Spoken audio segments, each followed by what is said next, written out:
Hello, everyone, and welcome back to Worlds Unwritten. My name is Jeriko, and today I've got a couple of my friends along, and we're going to do a deep dive into all of the remastered classes in Player Core 2, the Alchemist all the way through the Swashbuckler, and we're just going to sit and chat about what we like, what we dislike, maybe what we change about it. The people I have with me have a breadth of experience both as players and as GMs, and I'm going to throw it on over to them to go ahead and introduce themselves. Whoever wants to go first. Yes. Hello. My name is Ali. I have known Jericho for almost 2 years now. I have been playing tabletop RPGs since high school, since I was about 15.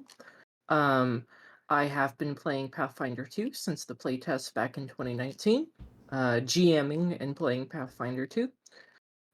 So yes, that is my resume. Fantastic. Hello, everyone. My name is Queek. I've known Jericho for roughly a year. I've been playing TTRPGs for, say, going on 13 years now. GM'd for 7 of those years. Been playing Pathfinder for about 3 years now. GM'd for it once. Nice. As always, I'm the person with the least GMing experience and the least tabletop gaming experience, but I make up for it with gusto.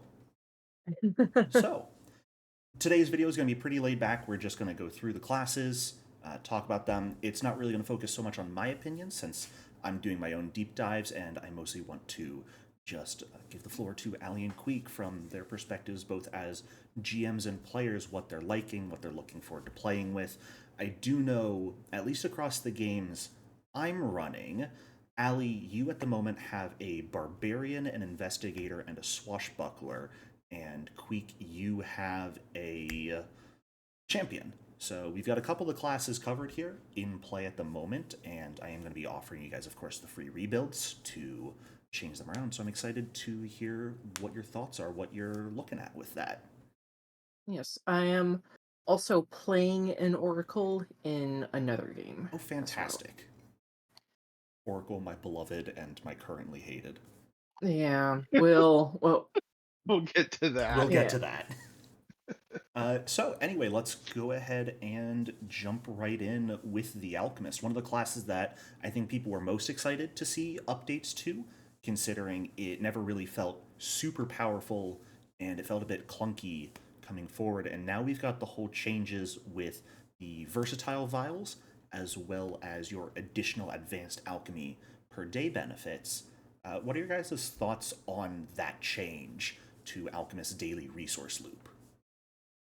I like it quite a lot because, pre-master, you had to balance between, how many of the reagents you Mm-hmm. wanted to spend at the beginning of the day to make all of your items, and how many you wanted to keep on hand for quick alchemy later into the day. Um, and I never really liked that balancing act too much. So to have those two things separate now, the crafting you get to do for free in the beginning of the day, and the resources you hold on to for quick alchemy later in the day, I really appreciate that change, having the two of them separate now. Yeah, I, absolutely. I would agree with Ali. The Like she mentioned, balancing act in the core rulebook, it almost felt kind of wizardy, like a prepared caster. You have to suss out everything at the beginning of the day, hope you prepared what was needed, or you were bonked. Mm-hmm. Yeah.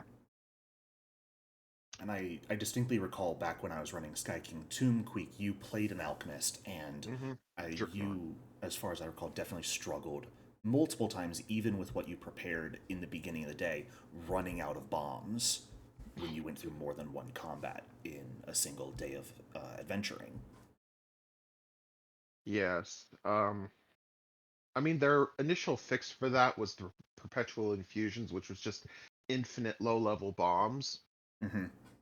But that solution itself wouldn't have worked into the end game because those bombs capped at, I think, greater. Yeah. And by the time you reach that higher level, 2d8 plus 4 was not going to cut it. Yeah, the damage definitely doesn't scale super high.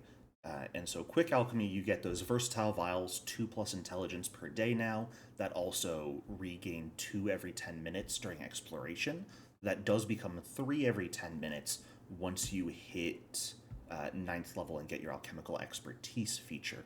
We also have those quick vials. So, even if you are entirely out of your versatile vials, you can make additional effects that can be used either as a general bomb or for the field vial option in your research field.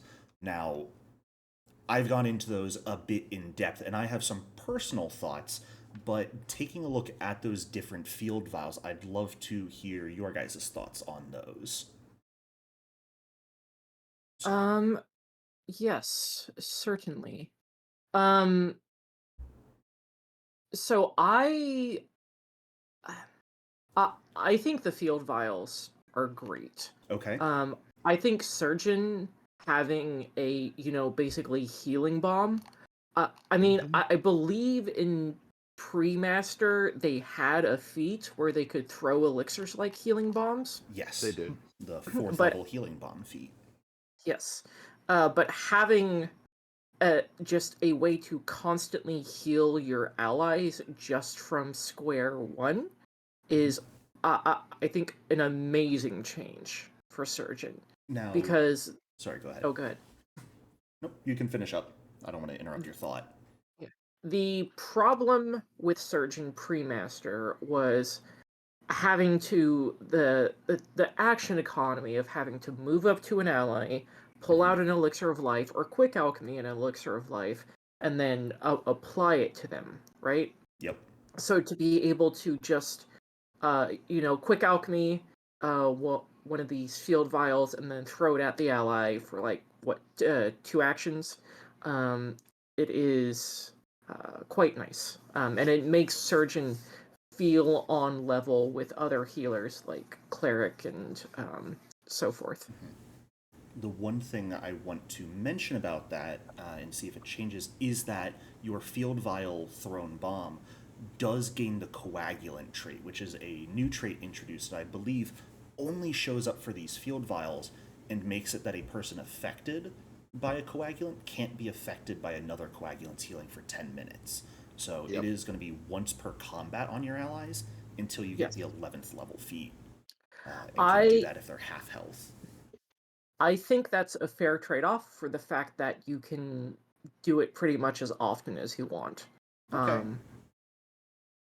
Yeah, well, like I can't think of them off the top of my head, but there's several other healing things that like aren't focus spells, aren't time limited, but they specifically say like you can only benefit from the healing once every 10 minutes. Yeah. Like the So, medicine feats.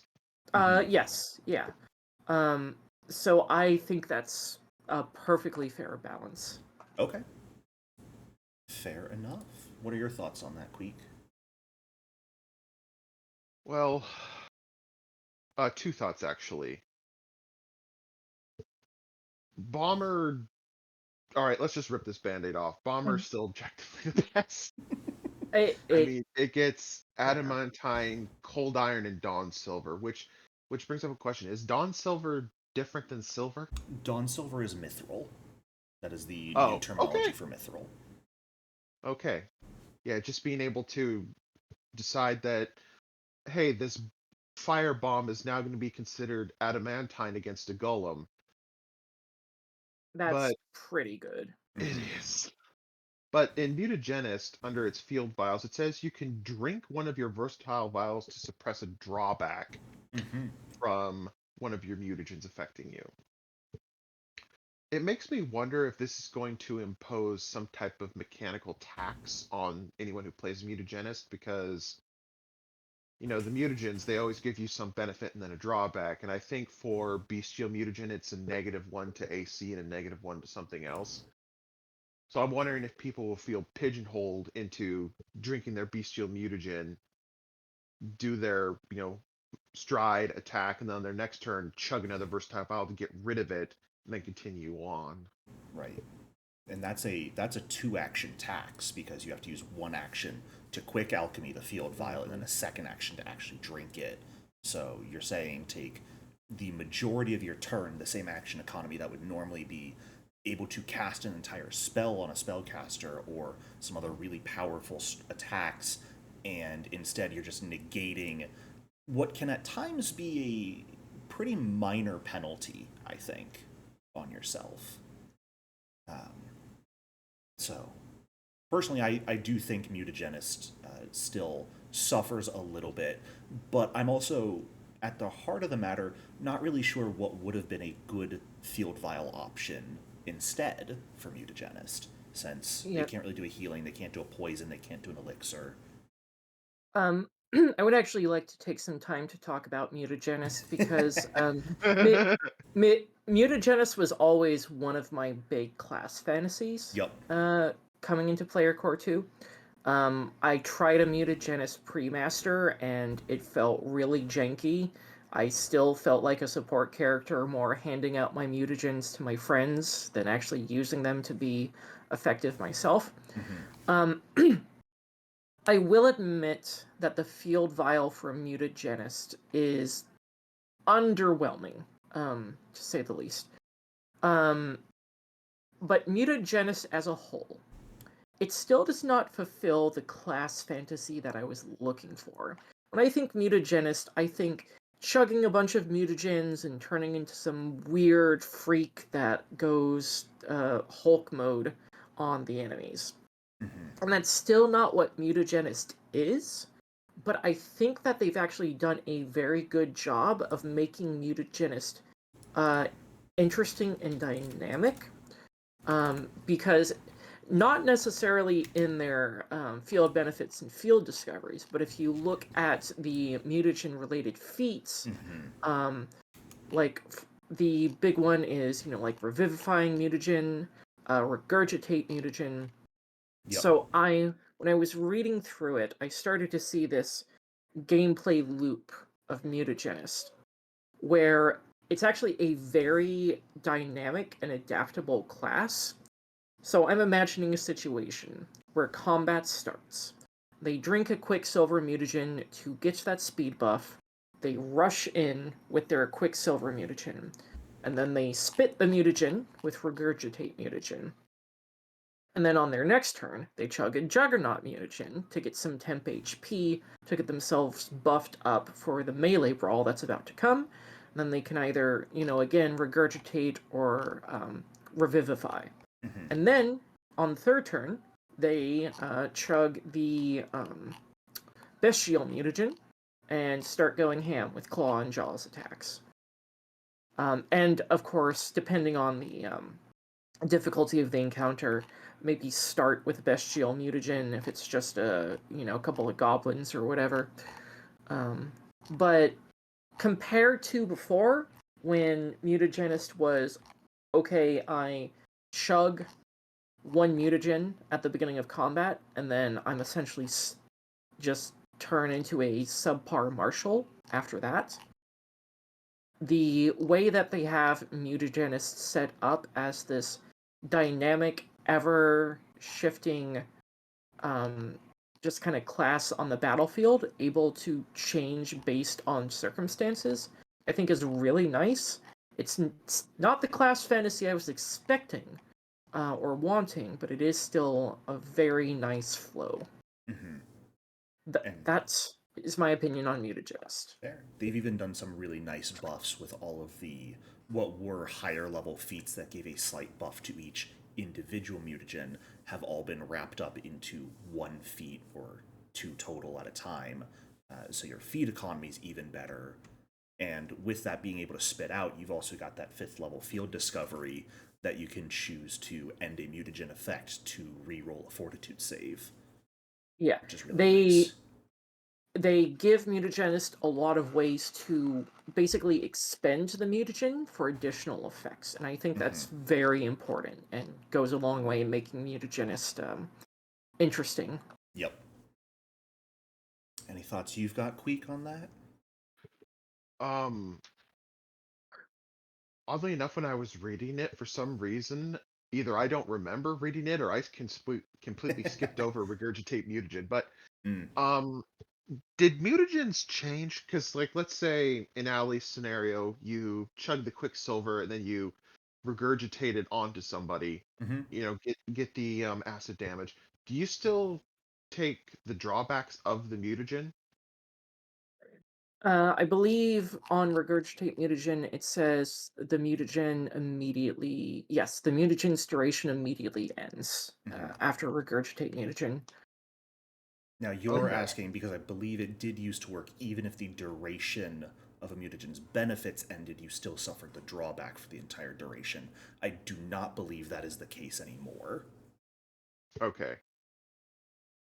All right. Yeah, because when she was explaining it, I was like, well, if you chug a bunch of mutagens and regurgitate them or puke them back up, I mean, it's pretty funny to think about. You run up and just acid pours out of your mouth. Mm-hmm. If you keep all the drawbacks, that's gonna stack up real quick. But if it ends once you regurgitate it, then yeah, that would be a very interesting gameplay loop to either play through or watch. Yeah. Especially if the person gets real creative with how they're describing it. Mhm. Like the quicksilver mutagen is silver, the bestial mutagen is brown, or the juggernaut is purple or something. Yeah, I don't think I want anyone at my table who's coming in with the class fantasy who's going to consistently describe how they're blowing chunks all over the enemies. I'm going to be honest. You can do that once and then we're skipping over your descriptions. Um, One last thing I want to. I guess I got two quick things I want to go over before we move on. We haven't really talked about Toxicologist and the changes it's gotten either. I am very happy with Toxicologist. I like how they made it so that you can affect poison immune enemies by just Mm-hmm. dealing acid damage instead. I don't have much more to say about Toxicologist beyond, hey, it's Yeah. viable now. Yeah, that's basically sums up my thoughts as well. Fair. Yeah, it does look definitely interesting to try out. Looking at all of these, my opinion at the very least is when I think of building an alchemist, I either want to build a bomber, because that just does feel like the best option, or I want to build an alchemist that is actually going to try and focus on a little bit of everything else healing, mutagens, and toxins. So I think, to me at least, that feels like an interesting dichotomy when I read through it, where I'm either building a bomber or I'm building a much more versatile alchemist, and I could use any of the three options for it. Yeah. Um, I think that's probably why they didn't lock a lot of the feats to one of the mhm. research fields, you'll notice. Yep. I don't think they locked any of the feats. Oh, well, Soothing Vials for Surgeon, and I'm Soothing sure there's a Vials, couple of others. I think that might be one of the only ones. Yeah. Because the Yeah. rest of them, most of the other prerequisites you'll see are just prerequisites of different feats. Hmm. Um, and speaking of feats, were there any feats that really caught your guys' attention, either changed ones that previously existed or some of the brand new ones that you want to really bring attention to, either for good or for Alchemical bad? alchemical revivification. I think Mm-hmm. that's a new one. I don't remember seeing it in the pre-remaster, but just basically you go down, and because of all the wonderful alchemical juice you've been chugging throughout your life, you just pop back up. Yeah, that is the new 20th level feat for Alchemist. When you die, you are then at the start of your next turn affected by an elixir of rejuvenation, a true elixir of life, and then your choice of major bestial, juggernaut, or quicksilver mutagens. So you get a little bit of everything immediately, even if you fully die, and that's usable every 1d4 hours too. That's pretty strong. Yeah, it's Hmm. gonna be really hard to permanently kill a max level alchemist now. It is admittedly a level 20 feat, but Mm-hmm. still pretty strong. Now, one thing Yeah. I noticed, it doesn't state anything about if you die due to a death effect. So if something like disintegrate affects you, alchemical revivification doesn't actually talk about those sorts of things. I imagine that is probably in the exact wording of the Elixir of Rejuvenation, but definitely something to take a look at. Yeah, let's see. check. We all immediately flip over to page 288. Yeah. 288. I'm going to assume that there has to be something left of the creature to administer the imagine. elixir to.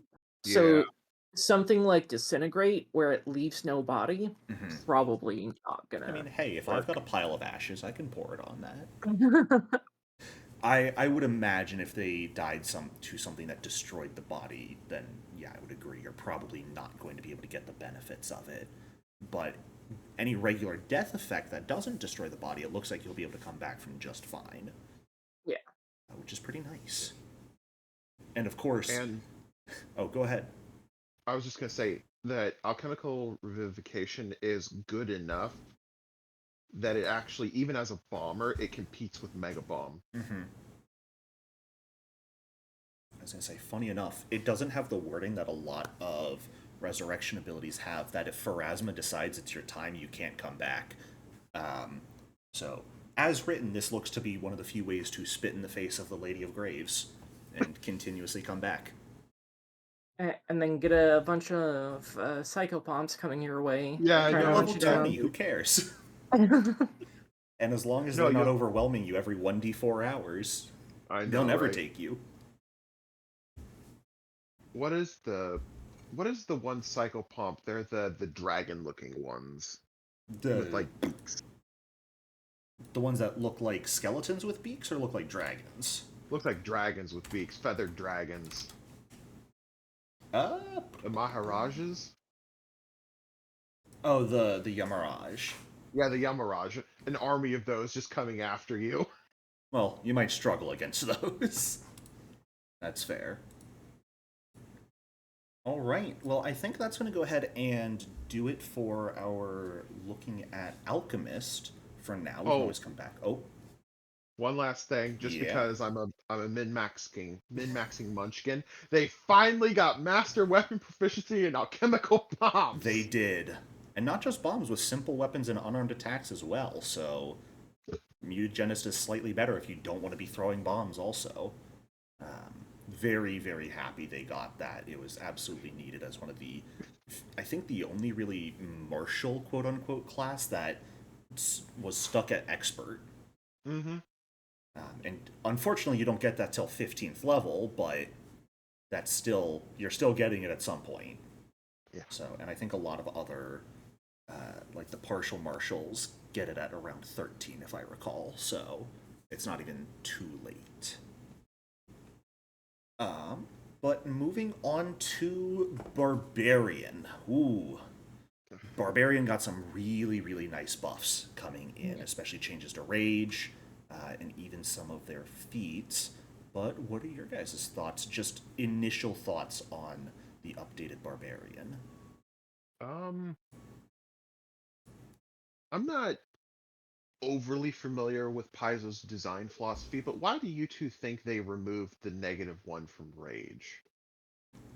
I mean, yeah. Oh, sorry, go ahead. My understanding is that it was there in pre-master, more as a flavor thing than as a mechanical thing, because they wanted to emphasize, oh, you're so angry and so involved in combat, you ignore your defenses. But the problem is that a -1 AC is kind of a big deal, and it resulted in barbarians getting crit and hits a lot more than a martial should be. Now that being said, I honestly think Barbarian was kind of busted pre-master anyway. I don't know if they needed a free rage and basically a +1 to their AC across the board. Yeah. But Do you that's just think my opinion. Do you think that would have been a little bit better if they potentially lowered the hit points you gain as Barbarian? Barbarian is still the, I believe, only class that gives you 12 hit points per level. Yes. And so part of why I always thought the -1 AC was there, again, like you mentioned, that flavor of you're giving up on your defense, but at the same time, the Barbarian is going to end up having the highest hit points in the party, so they're going to end up HP tanking more than AC tanking. I had a campaign that went all the way through level 20. We had a Dragon Instinct Barbarian in there. They almost broke 400 hit points, if I recall, and they took the feat that gave them buffs if they got below half health, and it was even rare that I got them below half health. Part of that was because of the champion in the party, but their hit points were so high that even them getting crits slightly more frequently didn't seem to matter, and their damage output was a little absurd on the flip side of that. Jeriko, what kind of dragon was it? Was it a red dragon? White Dragon Instinct, so they had cold damage. Okay. I will say in terms of having 12 HP per level, 12 HP plus con per level, I think that's one of the iconic things about Barbarian that I would not want to change. Right. Is the fact That's that fair. they are the HP tank. And nobody else can claim that, and that's one of the things that makes Barbarian unique. I will say, as you said, Jeriko, pre-master, I saw plenty of times where the sheer HP pool of a Barbarian, it made it so it didn't matter if it was getting hit or crit a little bit more frequently, which is why, if I can armchair develop for a moment, I think to keep the flavor of a Barbarian raging so hard that they ignore their defenses, but without just flat out giving Barbarian a -1 AC, I think that having some part of their rage where they can choose to go off guard in order to gain certain benefits would keep that flavor of Barbarian without it seeming like they're just getting punished for going into rage. There is actually a feat they can take that does that. Oh, The 10th level feat, Come and Get Me. It is a single action that you can do while raging. It makes you off guard until your rage ends, and damage rolls against you get a +2 circumstance bonus. But any creature that hits you becomes off guard until the end of your next turn to you. And if you hit them before the end of your next turn, you also then gain temp HP. Yes. I was just thinking that there could be Come and Get Me, but in a general sense, like one feature for each instinct, where you go off guard, and in this instinct you get this bonus for doing so. Sure, that could be really neat. I think that would add a lot more tactical thought to Barbarian 2, because I mean, the Barbarian I'm playing in your game right now, Jeriko, what does he do? He hits things. He so one must imagine the Marshal happy. One must imagine the Marshal happy. But to have that thought of like, do I feel confident in going off guard this turn to get a bonus? Or do I feel in danger and I don't want to go off guard this turn? Right. I think that would add a little bit more to the Barbarian gameplay loop than what currently exists. Yeah, I think that sort of option would be really neat, and getting to do that on a turn-by-turn basis could open up their options a bit more, definitely. So, like mentioned, you've got that free action rage now. And did you guys also catch that rage no longer has the restriction where if it ends, you can't use it again for a minute? You can use it again as soon as it ends. Like if you go unconscious and come back up, you just don't gain temp HP for a minute. It's quite nice. I feel like it is meant to encourage barbarians to be more aggressive, and to not, because before pre-master, even though barbarians are the unga bunga run and hit things, you often hesitated to do so if it might take you to 0 and get rid of your rage. Right.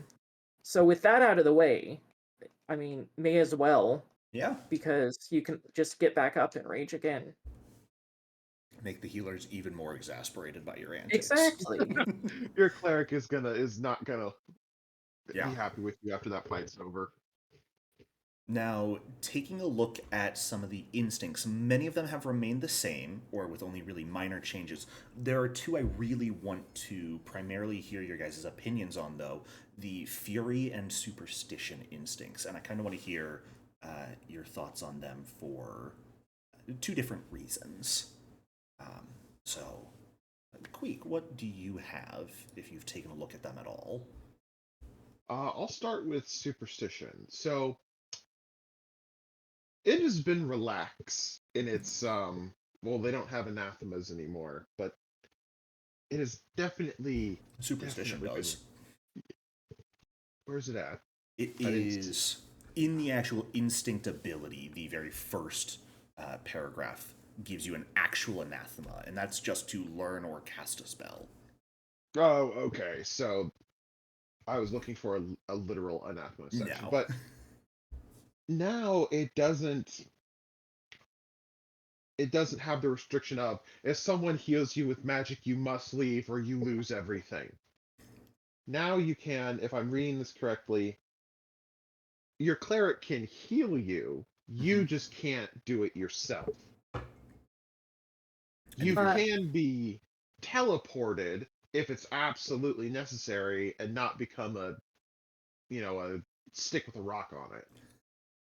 you will become frightened one if that occurs, though. If you willingly accept the effects of a magic spell or effect, which I interpret to mean effectively if an ally casts a spell on you, or if you take a spell that doesn't require a save, you become frightened one, and that cannot be reduced while you are affected by the spell. But you even have the second level feat Shake It Off, that is a single action to reduce your frightened condition. So you can get healed and either be frightened on your next turn or just use a single action to ignore that frightened condition and be just fine once more. Yeah. In the Raging Resistance that you get at ninth level, it says choose two associated magical traditions, but they give you the two in pairs that you can choose. Like you can't have arcane and divine. Mm-hmm. Nor can you It's have arc. occult and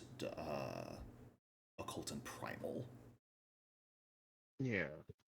Why do you think they gave you specific pairings instead of just giving you the four traditions and letting you pick the two you wanted? Is Uh, there like a is there a mechanical reason for that, do you think? I think Or it's the exact reason they word it. They are associated traditions. So I think in canon, you could probably find it stated somewhere that arcane and divine are more so opposing magical forces. Same with sort of the occult and the primal. I think it's the.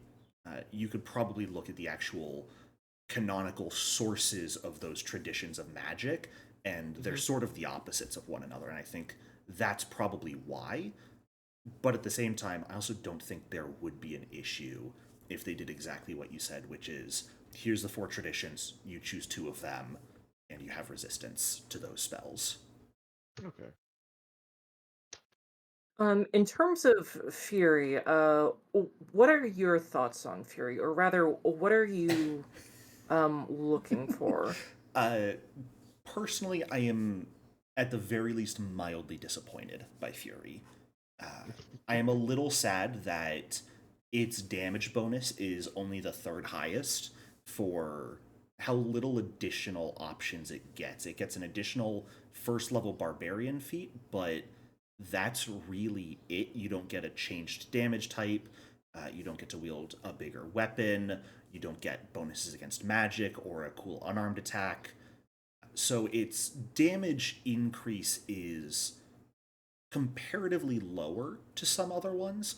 It also, if I did my reading correct, has the fewest number of feats specifically for it, and we'll get to it when we get to feats. But the fourth level Scars of Steel feat is one of, I think, the only two Fury Instinct feats there are, and it feels really bad to me, at least. Yeah.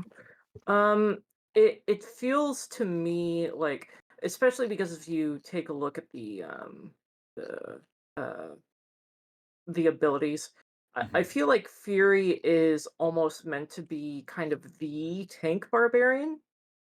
Um, because of being able to resist physical weapon damage, and then with Mhm. scars of steel, gaining resistance. But like you said, uh, I I think Fury is supposed to be the boring instinct. Yeah, So but the It fighter of barbarians. it's the fighter of barbarians. Yes. I do have a thought on why it's so boring. So you said it has the third highest rage damage, Jericho? I If I believe. am correct on that, Giant Instinct is the official best, if I recall, and Dragon Instinct is even slightly higher than Fury. Okay. So if I'm reading correctly, Fury and Giant are the only ones whose rage damage directly and fully benefits from their 19th level feature Devastator, which allows them to ignore physical resistance. And Fury gets their rage damage without any type of drawback. Giant, you're always clumsy, and you can't get rid of the clumsy, so you're Mhm. easier to hit. Maybe it's a balancing act from the designers. Just throwing it out there. We could have at least switched Fury and Dragon Instinct's damage. I would have been slightly happier if they did that. Especially, I'm in a slight tangent. Dragon has the new damage types from the new instincts, and one of those is force damage if you go Fortune Instinct, which is one of, if not the least resisted damage types in the game. So you can add in the second highest possible rage damage as the potentially least resisted damage type as your ability. Whereas Fury, you're still stuck with weapon damage, which at the very least combines with your weapons damage for the purposes of resistances that enemies might have, but they lack that sort of versatility, I think. And Yeah. that's part of why they're so vanilla, but I think I'm just slightly underwhelmed by Fury Instinct. It feels That like the is one you're going to fair. forget about. Oh Uh, I yes, I definitely. forget about Fury Instinct a lot already. I'll admit. I'm pretty sure there's someone out there who's made like some crazy awesome build for Fury, but I've yet to find You're it. giving Fury too much credit. Because we've also Uh, got, they're not listed here, but there are 3 additional instincts we've gotten recently. We got Elemental Instinct in Rage of Elements, and Book 2 of Wardens of Wildwood gave us the Decay and the Ligneous instincts for poison and additional bludgeoning damage, I believe. On what was the second one called in Wardens of Wildwood? Ligneous. That is Lightnings? Ligneous. It is you are effectively drawing upon the natural world and the plane of wood for your magic or for Oh, your okay. rage. So you get really angry when someone tramples over your flower garden. That's that barbarian. I've seen that in real life. It's terrifying. Exactly. Um, Real quick for animal, just a small gripe from me. They nerfed the deer and frog by taking away the reach from the deer's antlers and the frog's tongue Mm. attack. Why'd you do that? But it was funny. Why? Uh, I could not tell you, although I do believe there is a feat later on that increases for animal instinct your frog's reach to 15. I might be remembering that incorrectly, though. And once more, speaking of feats, let's go ahead and take a look at those. What are your guys' thoughts on the feats? We've got some new ones, we've got some old ones getting changed, we've even got a couple that appear to have been removed here and there. I think the first and foremost one I would like to hear your opinions on, because this does harken back to them no longer having the rage penalty, is invulnerable rager at 8th level, which gives you scaling heavy armor proficiency. It's definitely one of the oldest class fantasies, the armored berserker. So, win for everyone who loved that. I mean, the guts comes to mind from Berserk. Yeah. But if I was running a campaign and I had a barbarian that took this, I would be crying into my coffee mug. it definitely uh, makes barbarians even harder to kill than they already are.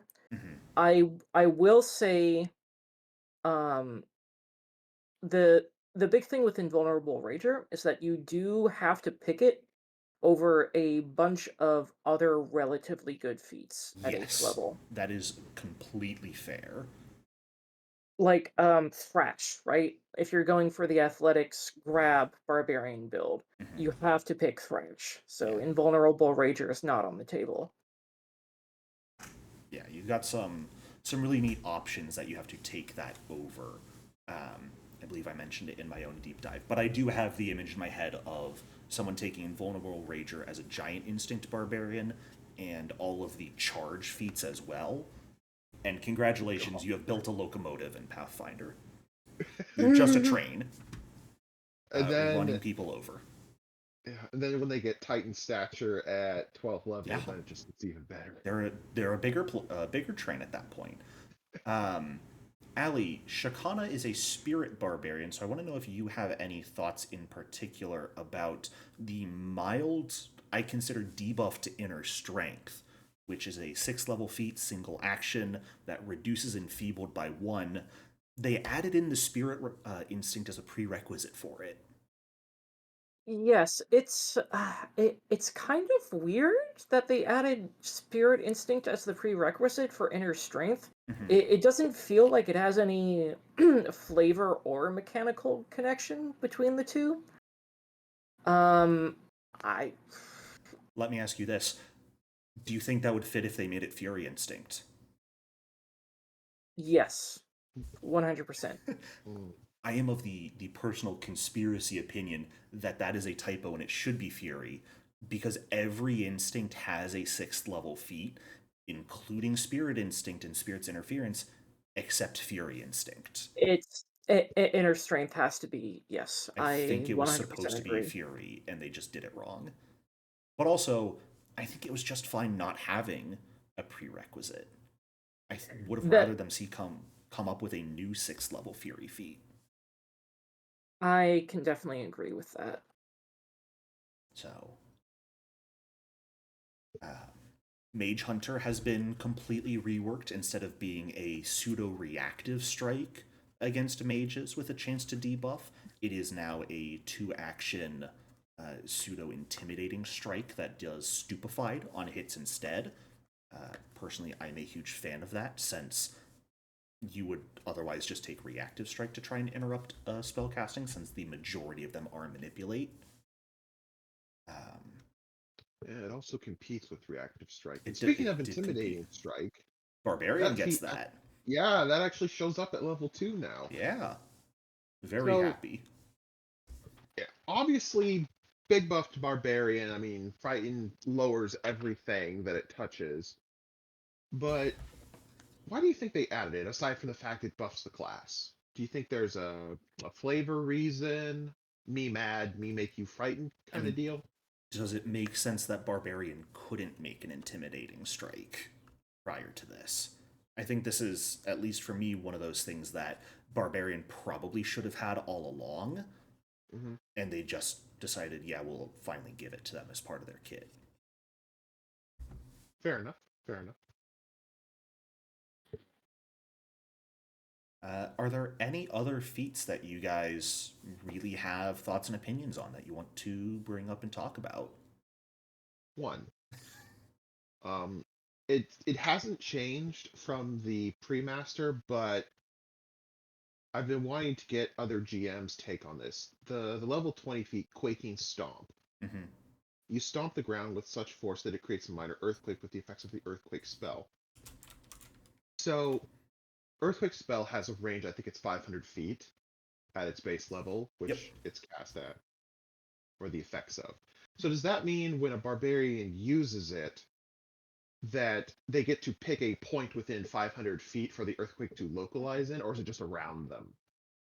They get to choose a point. It does not state in the feat that it creates a minor earthquake centered on you.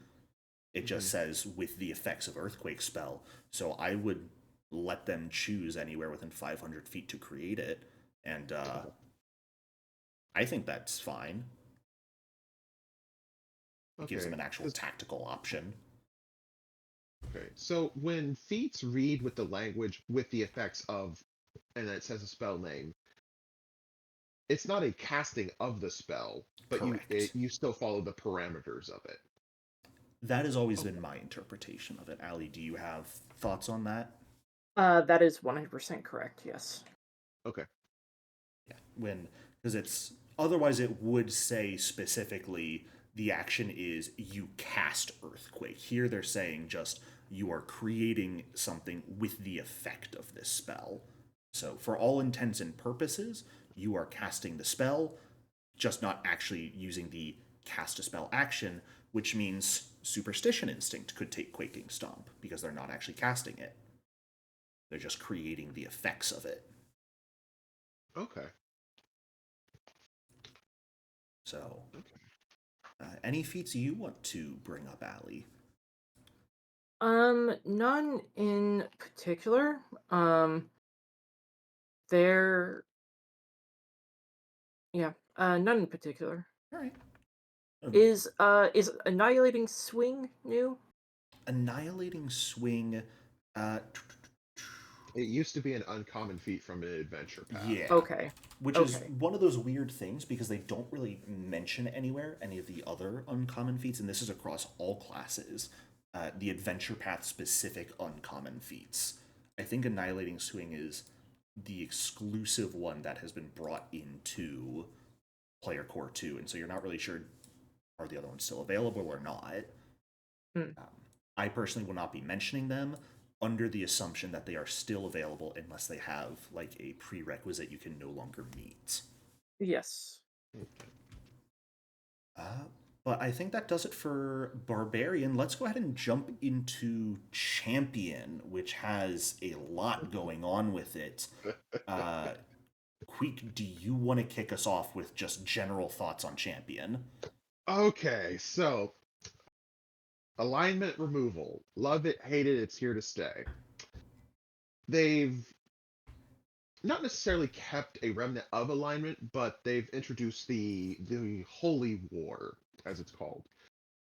Generally the forces of the Celestials versus the forces of the Fiends, and that comes down to the holy and unholy sanctification. You pick one, you become better at killing the other, and they also become better at killing you because you take on the trait that you can now affect them with. Deific Weapon got a very nice boost. If at first it was, if you're an unarmed strike or it's a simple weapon, bump its die size up. Also, you've got access to your deity's weapon if it was uncommon, but now they've added, if it's an advanced weapon, you treat it as a martial weapon, which leads me to believe that in Faith and Mysteries and War of the Immortals, that they're going to add more weapons to the deities, or maybe change a couple of them up. Following that up with Champion's Aura, it's a great baseline for you have an aura, and then all the feats key off of it. It simplifies the language, and it's more palatable and understandable, I would believe, for someone first reading it. And it also has a nice flavor text to where if a worshiper of your deity comes within the aura, they immediately know that you're a champion of that deity. So Mhm. might be some nice roleplay hooks. It could also get you in trouble. You want to be inconspicuous, and yet people suddenly know not necessarily who you are, but what you are. Well, you can suppress the aura as an Yeah. action, so if you're trying to be inconspicuous, you're probably going to suppress it at that point. But then you're going to have to remember to turn it back on when you get into a fight. hmm Now for the causes. Well, actually, before causes, do you guys mind if we talk about blessings of the devoted? Yeah, Sure. that's the sort of the bigger change than the causes is instead of a divine ally now you have the actual blessings. Yes. So they got for what was it before? Divine Ally you used to be able to get him out. You can still get him out. It's just a feat chain now. Mm-hmm. You can still pick it at level 1. But Blessed Armament is used to be Blade Ally. They've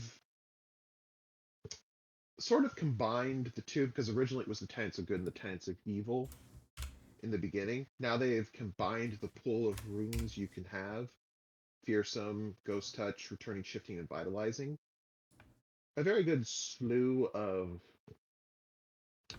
runes to choose from, and you can change them every daily preparations. Blessed Shield. I both like and hate this. Really? Yes. Interesting. I actually did the math on it. This is actually a nerf to the shield. Oh, okay. That is Now true. it does save you money from having to buy these runes because a supreme reinforcing rune is a very, very hefty cost. But before, it increased your shield's health and break value by half and increased its hardness by 2. Mhm. So you could get a shield, put a new reinforcement rune on it, and then your divine ally would then add half of those new values onto it. And that specifically ignored the limits on the Hmm. reinforcing runes. Um, Yeah, so so I think at one point with one of the 20th level feats, you could have a shield with 320 health with a 160 break value. It got pretty ridiculous with a hardness of 22. It was pretty gnarly. The shield almost never broke. Now, if you already have a reinforcement rune on the shield, you just increase its hardness by 1. notably, though, that only increases if the reinforcing rune you put on the shield matches the reinforcing rune you're getting automatically. So if you've got a lower level reinforcing rune, say you hit 7th level, get the automatic lesser until you get the or buy an actual lesser rune, you're not getting that +1 hardness anymore. Yeah. Which I don't necessarily think that's a huge issue. It is only a single increase to the hardness, which does matter in the long run. It will end up saving you a lot of health, but I don't think it's a big enough issue that you're going to be hurting if you don't funnel your money into getting reinforcing runes anymore. Yeah, like um I've never done this in Pathfinder, no, nor have I ever played, but is there a low, quote unquote, low magic setting for Pathfinder? Those would be I homebrew, I believe. yeah. Okay, yeah. If you play in a low magic setting where magic items are extremely rare and money, like you're not playing with gold, you're playing with silver and copper, then this is going to make your shield one of a kind and it's going to be great for you. But if you're on Galarian, hop, skipping, and jumping across the continent, yeah. You think I'm giving you enough funds to get these runes? I've dealt with them before. No way, man. Stay the fuck away. Actually, no. These are fine as long as I don't give you a self healing shield. I've made that mistake before. There is a specific shield. I don't recall its name off the top. I believe it's the Reforging Shield Yep. that regains hit points at the start of your turn.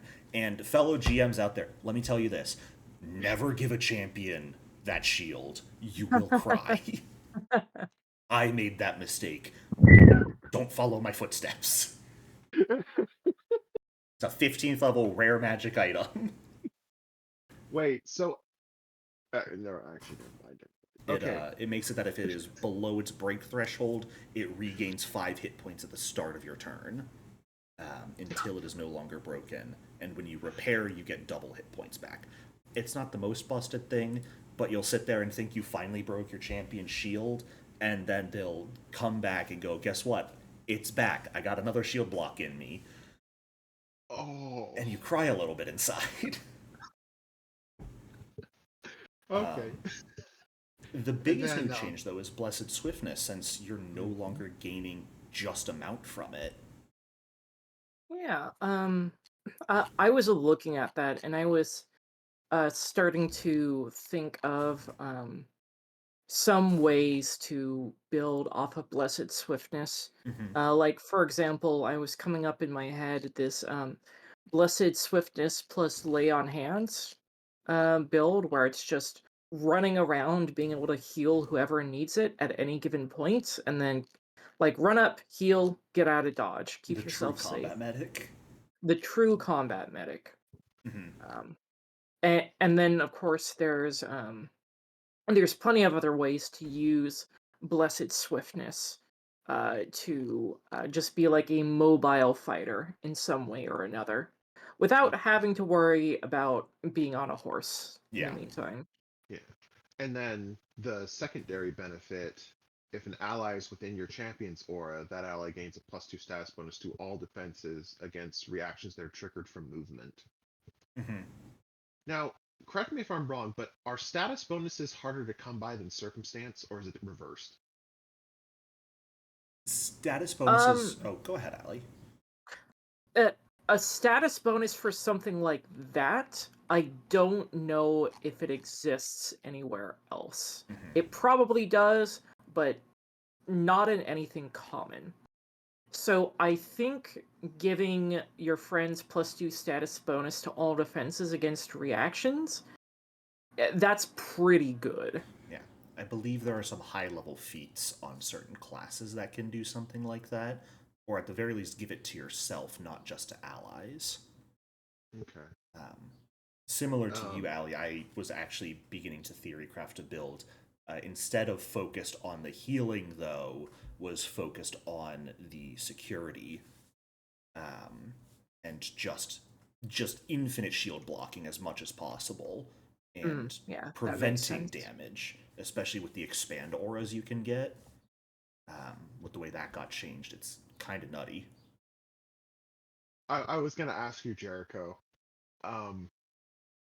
How's it gonna be when Mahari has a 30-foot aura? You're just gonna have to remind me more frequently. Hey, that guy's frightened doesn't go down. Something I was hoping they would change, because it was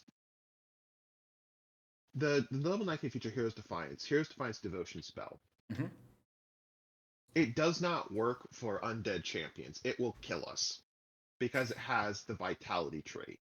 So Yes. if Mahari reaches that level and gets it, this spell will not save him. This spell will kill him. I see zero issues with that. Oh, come Die. So let me ask you this. Do you believe an undead is more likely to actually sacrifice themselves for someone else in the majority of circumstances? To me, at least, when I think of undead, especially if we're talking about, like, Geb, most of the time... Oh, I'm sorry, you're talking about Heroes Defiance, not Champion Sacrifice. Fuck me. Yeah, Heroes Defiance, suck it. Just die, idiot. You don't have your soul anyways. What do you care? I know, right? What's wrong with me? Yes, but it is. I do see where you're coming from, though. That undead cannot benefit from it. Funny enough, it does slightly have a higher average hit point recovery than it used to. It used to be 10d4. It's now 6d8. The average is too higher. I know, right? Yeah, I mean, this also wouldn't even work for a Dompier. Mm-hmm. Or just anybody with void healing. But I'm pretty sure the awesome GMs out there would, work around that for any undead champions they have. Don't do it. Make your champion suffer. If they hit level 20, you need all the help you can get in killing them. So, if they choose to go undead, sucks to be them. Hey, to be fair, Mahari is an unholy champion, so he doesn't get all those awesome resistances. Once you hit level 20, if you survive that long, I will not be able to kill you. It's just a fact of the matter. Unless I want to focus every attack on you. Then I might have a chance. Looking over all of the new causes, they have been changed slightly. The vast majority of them are still basically what you had prior, but instead of having to follow the tenets of evil or good now, There are 2 that require you to have a holy sanctification, 2 that require an unholy, and 3 that it does not matter if you are sanctified or not. And then we do have one brand new cause, the grandeur clause. And so I kind of want to focus in a bit more on that one, since that is the brand new one, and the rest are, at the very least, mostly similar to how they operated in the past. So grandeur is one of the 2 wholly required um, causes, and its reaction gives resistance to all damage to your ally and effectively makes the attacker dazzled by automatically affecting them by revealing light. What are your guys' thoughts after reading through Grandeur? And if you want to bring in some of the feats that it has as well, you're more than welcome to. Yeah. Well, basically, I think Shaylin woke up, saw Ion the day with all her champions, decided she wanted some. But um, for Grandeur, it's very. Hmm, I don't want to reuse the word defensive because almost all the both holy causes are, but I guess I want to focus more on its role play flair. This is the I look good and I'm gonna dazzle you by looking good. And this is further reinforced by the first level feat Brilliant Flash of I look so good that you're distracted, and it's gonna make it that much easier for my allies to beat the crap out of you. Yeah. I But I do like that in terms of roleplay, grandeur, in spite of being holy, it's kind of the asshole holy. Did it because there's a good tradition in Pathfinder and Golarian lore of angels and other celestials sometimes just being jerks, even though they're the quote unquote good guys. And that's what I feel grandeur emphasizes, the kind of hoity toity haughtiness of Yeah. celestials of we're better than you. Yup. Which is very fun to be able to jump into that sort of character fantasy. Yeah. Um, One of the things I really like when I was doing my read through of Flash of Grandeur, because it applies revealing light, which just dazzles the creature, and if they were invisible, they become concealed instead. This is a reaction that will effectively hard counter anyone using 4th rank invisibility against Yes. your party, which is just kind of fun to have. A bit niche, but the GM, whenever they try and ambush you, if you've got a grandeur champion, is going to cry a couple times, and and I'm then here for it. and then if you have the 6th level feat Expand Aura Yup. and combine that with the Exalted Reaction, that is the that is the spotlight just going on everything within a 30-foot emanation of the champion. Mm-hmm. Now, That oh oh, go wow. ahead. I was just gonna say that feat alone, because at 10th it lasts for a minute, at 16th it's just until you dismiss it. That is just gonna open up a whole new gameplay for you can be further away from me and I can get more people inside of this. So let's see how that works out for everybody. Yeah, I do want to ask, because Expand Aura used to be just kind of an objectively really bad 16th level feat that I believe was a single action and only buffed one of your auras. Mm-hmm. Um, if you think it's been made 6th level, it just is a permanent 30 feet that lasts for a turn now, but especially by the time you're 16th level, that's going to be permanent. Do you think that's almost an auto include in the majority of champion builds at this point?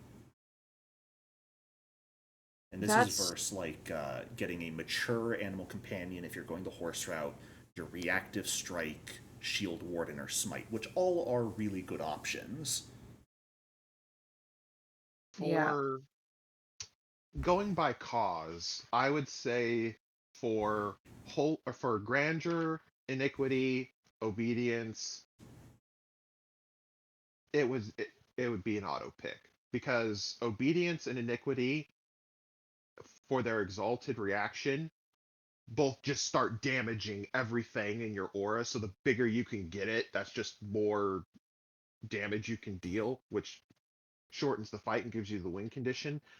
And like I already said for grandeur, if you could just blind or dazzle everything in 30 feet, that's what's the flat check for that, Jeriko? 5? DC 5. Yeah, that's it. That's a 25% chance to miss on every attack or spell for all the enemies. I mean, it's very hard to beat that. But I mean, it might even also be a pick for Justice, because they already have their own version of reactive strike and retributive strike. And actually, now that I think about it, maybe it is an auto pick for all of them. I think that expand aura is an auto pick, unless you're going for a big shield build, in which case you obviously want shield warding. Right. Or just complete direct damage, Unga Bunga fighter style, in which case you want smite or reactive strike. Well, like reactive strike is definitely critical for any control build of shutting down, spellcasters and ranged marshals. Or if you really love your horsey, then you get loyal warhorse. That's fair. But I do think that expand aura is going to be the default unless you have another specific build you're looking for. Right. Yeah. Speaking in terms of Mahari, because of the campaign we're playing, we're undead and we have to fight the undead while following the dead laws. His 16th level options are, well, one specific to him would be Instrument of Slaughter, but that deals bleed damage, and undead don't bleed. For So if now. I didn't, yes, for now, if I didn't take Expand Aura at 6, I would definitely take it at 16th, where it's just permanent. Mm-hmm. But I'm pretty sure I'm gonna pick it up in my rebuild somewhere. Yeah. So now that we're sort of on the feats, Champion, when I was going through everything, was sort of the hardest to go through, partly because there are so many champion feats in Knights of Lastwall as a book. I'm just going to assume those are pretty much all still available, unless they specifically require tenets of good or evil. But when we take a look at like their focus spells and the feats you can take on top of that, one, all of the litanies are now gone, and cruelty, mercy, and security are all now buffs for your different spells. Mercy, especially, has seemingly been completely reworked to make it require overall potentially fewer takings of the feat to be able to counteract more conditions. Do you guys have any major thoughts on those sort of feat chains and the devotion spells? Um,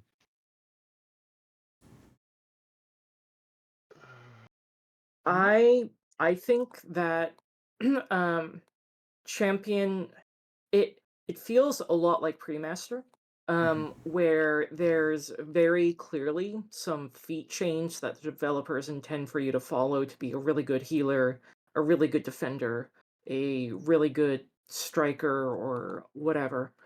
Um, so I mean, I like the feat change. That's all I can really say. That's fair. Um, um, with regards specifically to Mercy,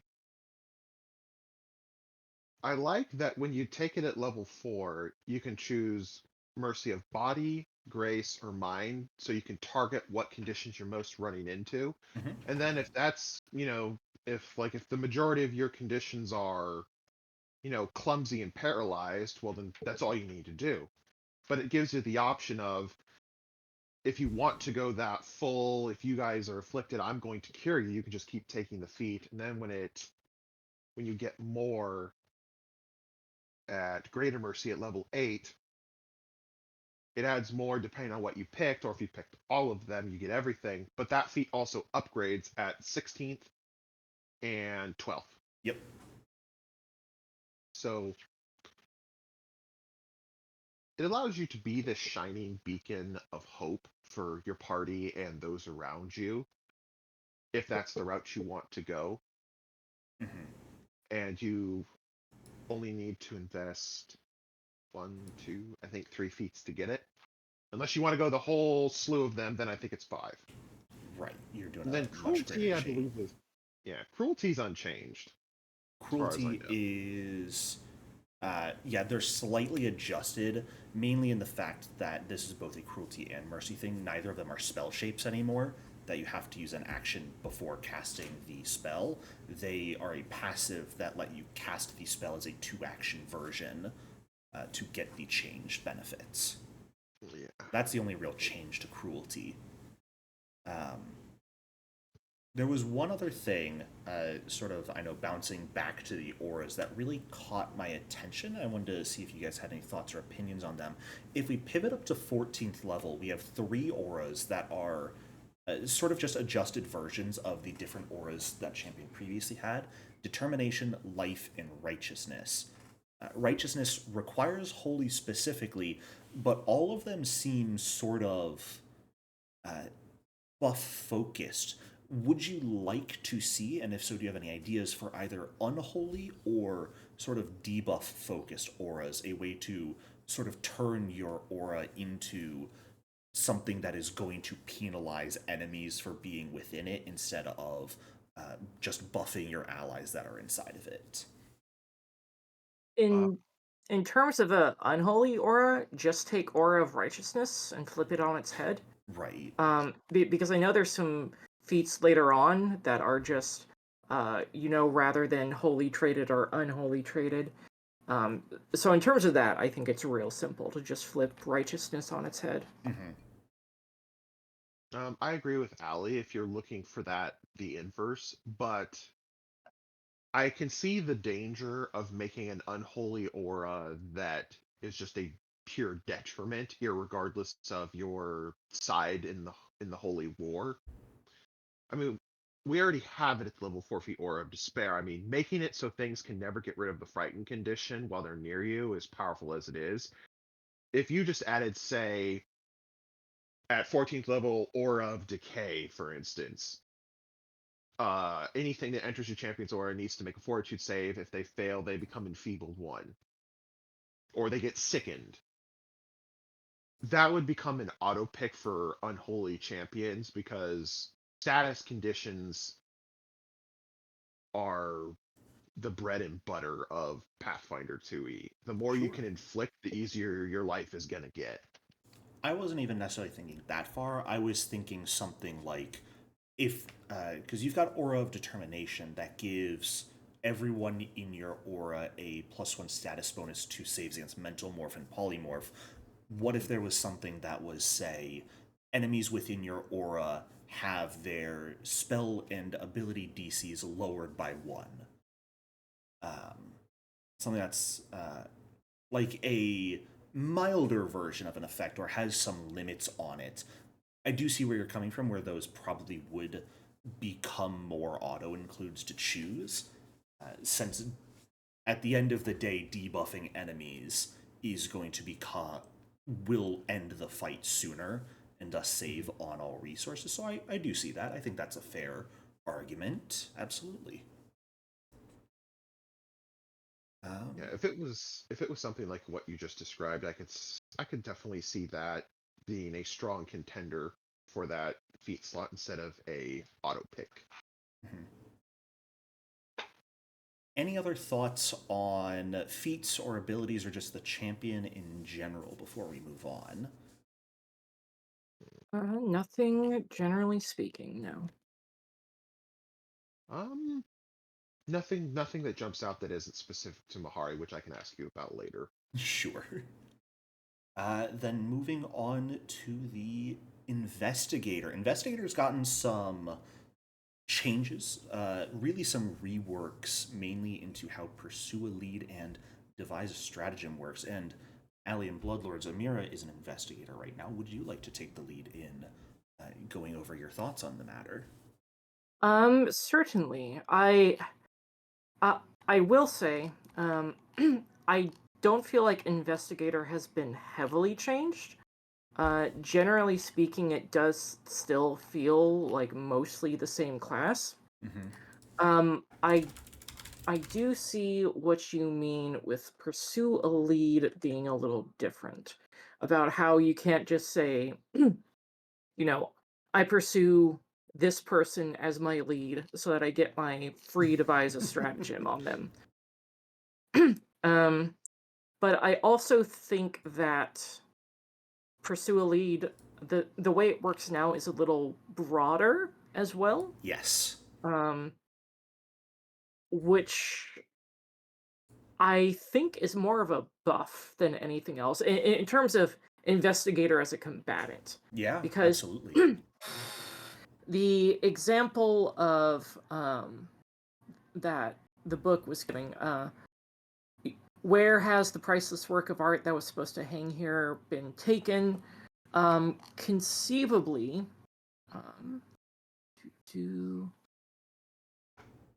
if you go to devise a stratagem, it says you can devise a stratagem as a free action if you're aware that creature could help answer the question at the heart of one of your active investigations.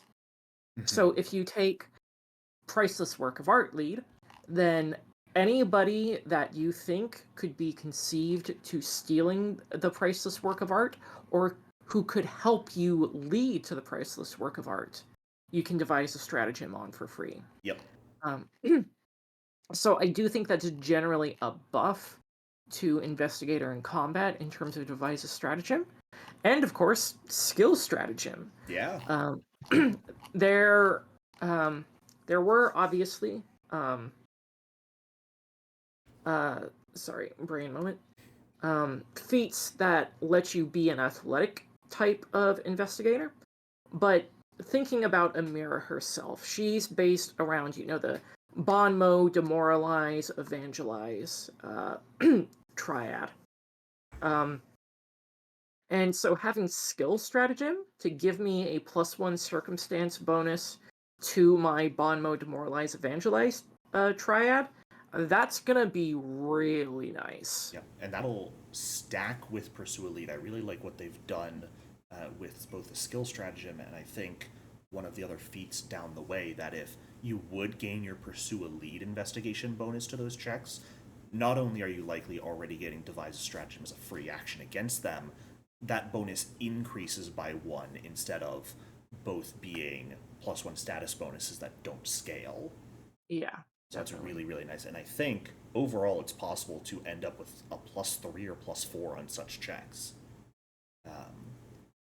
One of the things I liked with Pursue a Lead is that red herring has effectively been baked into how it works now. Yes. Where you spend the minute, and then after you spend a minute on something, the GM will just directly tell you, yep, there's something you can actually pursue. Let's figure out what the mystery question is. Or, no, sorry, that's just something that doesn't have any extra connotation. It's not worth your time to focus on it. Yeah.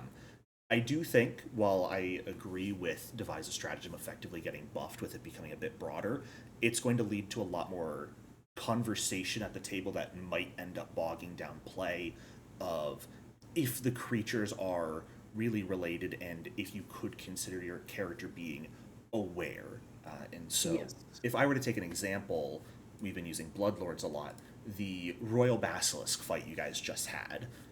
I'm imagining one of Amira's stratagems might be, how do we get out of Pleroma? How do we get out of the Abyss? I think that would be a very fair investigation. I would imagine you would get the free action Devise a Stratagem against the Royal Basilisk. At that point, you knew you needed the Iron Crown to get out, and the Royal Basilisk was the one who had it. Yes. I'm not sure I would have allowed you to get the free action against the regular basilisks that were there, though. That's fair. They're potentially related to the royal, but they aren't, as far as you can tell, don't really have any impact on the crown itself. So, I think that is going to end up leading to conversation at the table, and if GMs and players combined aren't careful, it could end up bogging the game down for a lot of people. Definitely. So I think that's just something for people to keep in mind. The one thing I want to bring up real quick is so Amir is currently an interrogation investigator, and pointed question was really funny. It gets a combat buff now. Beforehand, it gets a combat buff. I'm so happy for you. And yeah, just being able to make an enemy off guard. And I think especially in combination with devise a stratagem, because pointed question does have a 1 hour cooldown, right? But if you yes, so if you devise a stratagem and you're like, this would hit or this would crit if I just made them off guard, you can just point a question and get that off guard to get that hit or that crit. Well, the big thing to note is if you have a skill stratagem, if you choose skill stratagem after your devise a stratagem roll, you cannot strike that target until the start of your next turn. Yes. So, and I believe at that point the roll from devise a stratagem is moot. I think the rolled d20 from devise a stratagem only matters if you choose the attack stratagem. If you choose skill stratagem, or if you take the feat for defensive stratagem later, that roll is just thrown into the ether and ignored at that point. Wait. Just so I understand what you're saying. So, in devise a stratagem, the way Amira uses it to attack is she devises it, and she rolls her d20, and she can use that in place of the actual attack roll. As it is right now, she has to use it in place. Okay, so she has to use it, and she uses her intelligence instead of whatever stat normally is for the weapon. Yes. So if she were to use skill stratagem, would she no longer roll that dice? So you roll the die first, and then you decide if you want to use it as an attack stratagem or a skill stratagem. So if you roll like a 2, then you can go, okay, well, I can either use that and I can still attack them, but my first attack will be a 2, or you can choose a skill stratagem, which at that point, that 2 you just rolled is completely ignored. You cannot strike the targeted creature for the rest of this turn, but you're going to gain bonuses to any mental-based skill check against that target instead. Okay. So, which makes it hurt a lot less when you roll for devise a stratagem and you get a 2 or a 3. Yeah, when you roll like garbage. Yeah, because now you can just be like, okay, that's fine. I'll just use a skill check against them instead. Right, this is a skill-focused turn instead of a attack turn. Okay. So you don't use the dice you don't use it for the skill stratagem or for the level 2 feat athletic strategist. Yes, or for if you take the defend stratagem, which I think is like an 8th level feat. Yes, defensive stratagem. Hey. Yeah, so it gives a lot more versatility, and if you roll poorly, you don't feel like you have to waste it against that creature or attack someone else. You can go, okay, I'm going to focus on debuffing that creature to assist my allies instead now. So generally just a buff, and it's going to open up the tactical options and not feeling nearly as bad when you roll poorly anymore. Which is good. Good job, Investigator. Yeah. Investigator also gets a bunch of new feats. Indeed, it does. Which kind of needed, and something that I found interesting, which we'll kind of get to it, but they get a bunch of new feats through 12th level. 14th through 20th level has 0 changes. 0 new feats, 0 removed feats. There's a single line that is changed in one of the 18th level feats for terminology purposes. But after 12th level, nothing is different on Investigator. And I do think that's a little disappointing. Yeah. I will say what there is, like, especially again, Amir is an interrogation investigator, so make him sweat. Like, Amir's build right now is to lay on those bon mots, lay on those demoralizes, lay on those evangelizes. So with make him sweat, adding frightened to the mix as well for a point of question Yep. It really feeds into that. I am a martial debuffer Yes. kind of mechanical fantasy going on. Yeah, and that's a really neat 12th level. We get 5 new feats, one for each methodology, and most of them are pretty great. And the just as planned as well, which allows you to make your devise a stratagem roll a fortune roll also, Yes. which is also a really strong option. So That's actually, is devices stratagem still? it It is still. is, but the fortune is applying to different rolls. That's why they still work. Hmm. Just as planned applies to the devise a stratagem roll, and devise a stratagem's fortune effect applies to the attack roll. Yeah. That is, they're both fortune effects, but they will still work. They don't cancel each other out. Hmm. That's something I had to spend some time going over some rules and thinking about. Yeah.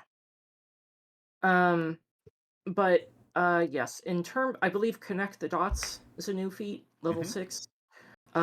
So again, in terms of building this kind of support investigator, um, because right now with Amira, I find myself walking up and stabbing things a lot, even though that's not really what I want to do with her, but just because I don't have anything else to do. Yep.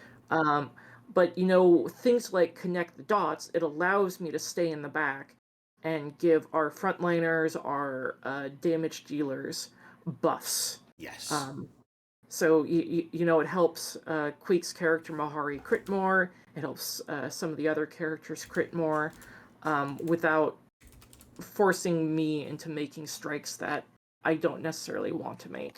Yeah. Now that being said, Investigator does seem to have a lot more feats that make it very good in combat if you build for it. Like defensive stratagem. I don't think they had blind fight previously. Correct me I if I'm wrong. do not believe they did either. Mm-mm. Which that Yeah, absolutely makes sense for an investigator to have. yeah. Oh, wait, they did have it previously. My They did? apologies. Yep. As far as I can Uh, tell, it has the investigator trait on the previous version. Ironically, I think forensic medicine might be the best base for a combat investigator because of stuff like Scalpel's Point, Scalpel's level 4. Point, their 12th level option, Surgical Shock, is also really strong. Yeah, Oh, that's one I indeed. wanted to bring up. Mhm. Before we get to that, I do want to mention real quick Connect the Dots isn't technically new, Allie. It did exist previously, but it's been entirely reworked. It used Okay. to be an out of combat thing where you had to have 2 leads active, and you tried to find a way that the 2 leads Right. connected, and it just That's never right. really felt good. Now it's an actual combat benefit, and it's a 2 action ability, and it feels so much better. But Mahari, or I'm sorry, Queek. Gotta remember, I'm not talking to your characters right now. Surgical Shock. Do you want to go over your thoughts on that? So I had a question That's not good. for you. When do I not have a question, Jericho? I'm always full of them. And when is it a good thing? It's always a good thing. I love questions. Ask away. Sometimes. For its critical failure effect, the target's unaffected and you overextend yourself, triggering reactions as if you had used a manipulate action. Mm-hmm. When I read through the feat, it seems like it should already have the manipulate trait to begin with. It has the attack trait, which means it'll affect your map for the turn, but it's not actually a manipulate action on its own. And a lot of things that have the attack trait aren't manipulate actions for the most part. Because it is the idea that you are stabbing someone, while it is implied that you are manipulating the item in hand to do so. That's always been a part of Pathfinder's balance, is that the vast majority of the time, attack actions will not have the manipulate trait. Because otherwise, you could get hit by a reactive strike, and if you get crit by it, that interrupts your attack. So Okay, that's it would that's more of a okay, I simple see that. balancing thing in just the Okay. design philosophy of Pathfinder. Okay. That makes sense. I could see that would turn into a chain of reactive strikes just going off constantly, and that wouldn't be fun Exactly. for anybody. Yeah, marshals Okay. would be completely countered if like a strike had the manipulate trait action as well, and you come up against a higher level enemy that has multiple reactions, or you're surrounded by enemies with reactive strike. They could just waste their entire turn getting hit and crit to death by the enemy. So that's more of a simple balancing thing. Okay. Um, But aside from that, casters beware. yeah, casters beware. Allie, I know your thoughts on things like the Every Need pack at all. So, implausible purchase. It's the same as it was previously, but I've never really gotten to hear your thoughts on that feat. And I would just like to. It's wonderful, of course. It's wonderful. It's the feat Well, that'll make me scream. yes, I know that you hate these kind of feats, but I absolutely love them. No, you're wrong. I love Prescient Planner and Prescient Consumable. I hate the Every Need pack. Okay, that's I hate fair. that item in particular. Implausible purchase, I think, is just very funny, where you can just pull out whatever you need constantly. I do think, in general, Investigator at high level gets some absolutely bonkers options, even if they haven't changed from Remaster. I'm not sure they needed to. Things like Didactic Strike, Trickster's Ace, even Sense the Unseen and Plot the Future are pretty nice. One thing I noticed, and I want to get your opinions if this is just a failure on the dev team or if I'm misunderstanding it. Everyone's a suspect, the 20th level feat. It appears to me like that doesn't quite make sense as a feat anymore when Pursue a Lead has been adjusted to being open investigations, because now you're getting that Pursue a Lead benefit on every single person there is. And nowhere does it mention your investigations at all. So I'm not sure if that was something that should be changed and they just didn't change the wording on it, or if I'm misunderstanding it slightly. I think it works fine. Yeah, it's definitely possible that I might be misunderstanding it as well, but everyone's a suspect does feel very redundant at this point. Right. Especially because Lead Investigator is the one feat they changed the wording of the first effect of the first sentence. Previously, it said you spend 1 minute briefing up to 4 allies about a lead you are pursuing. Now it states you're briefing up to 4 allies about one of your open investigations. The terminology matches, but everyone's a suspect never uses open investigation. It just focuses on everyone being a pursue a lead target. So, sounds a bit weird. I like Just the Facts better anyways. I think that's a funnier feat. Yes. Question about Pursue a Lead in it at base. How many leads can you have going at once at level 1? 2 active investigations, and that is the entire thing. But what we talked about earlier, the point is now is it's a bit broader in that instead of previously you could like pick up on a footprint and go, oh, that's a hag's footprint. That hag is now my Pursue a Lead target. Mm-hmm. It is now my target is why were these footprints left here? And any person that you're relating, that you're aware relates to that, whether it's the person who left them or maybe even someone fleeing from those footprints or chasing them, if you're aware of it, would now get the benefit of that. Okay, it seems like everyone's a suspect just makes every devise a stratagem you will use from that point forward a free action. Yes, I believe that is the purpose of it. It just, the wording on it feels weird, and to me at least it feels like something the devs just forgot or didn't think about that. I was just wondering if you guys had different thoughts on that. So, because you don't pursue a lead with creatures as the subject of your lead anymore.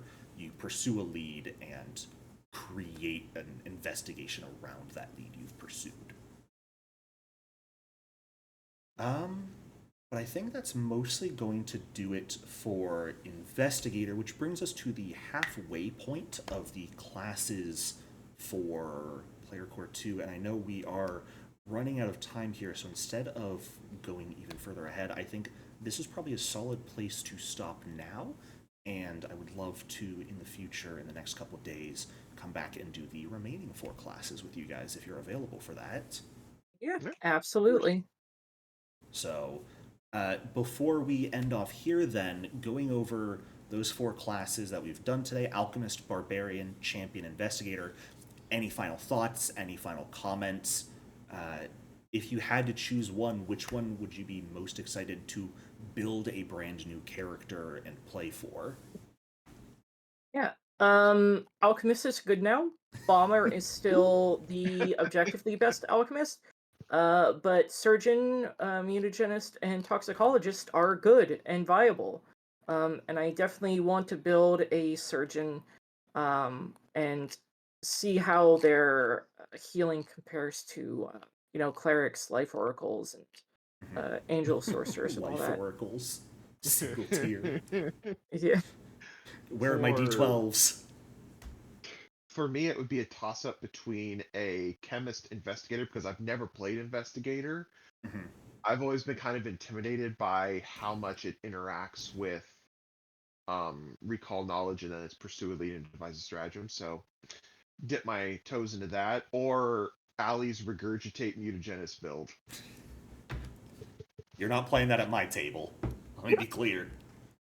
You're more than welcome to. We'll just skip over your descriptions. Yeah. Okay. So this time it comes out with Yeah. Stop it.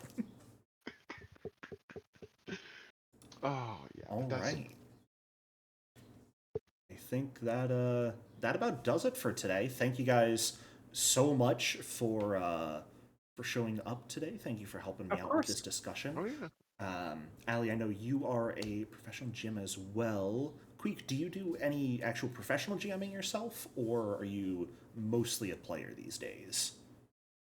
I'm mostly a player. I will GM for my old D&D group. We don't play D&D anymore. We've branched out into other TTRPG systems. They're really the only ones I GM for, and I can't see myself doing it as a profession because it's my hobby. Sure, that's entirely understandable. Well, big shout out to the both of you. Thank you for showing up.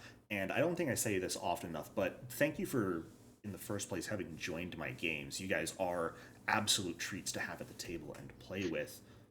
Oh. Aha! I'm going to be sappy and you can't stop me. But that does it for today. Thank you, everyone, so much for watching. I hope you enjoyed. If you stuck around this far, why? What are you doing? Go do something else. Put him on in the background as you drive. It's Yeah, exactly. wonderful to Do listen that. Great little podcast material. Worst podcast setup ever. to. Uh, but I'm going to say the basic stuff because I hate it. If you like the video, please like it. If you enjoy listening to me and others ramble, please subscribe. I do really would love if you leave comments down below, add on your thoughts to what we've said here. If there's things you agree, disagree with, love to hear back. Love to get you guys all in the conversation. So thank you very much. And until next time, we'll see you guys later. See you, See YouTube. ya.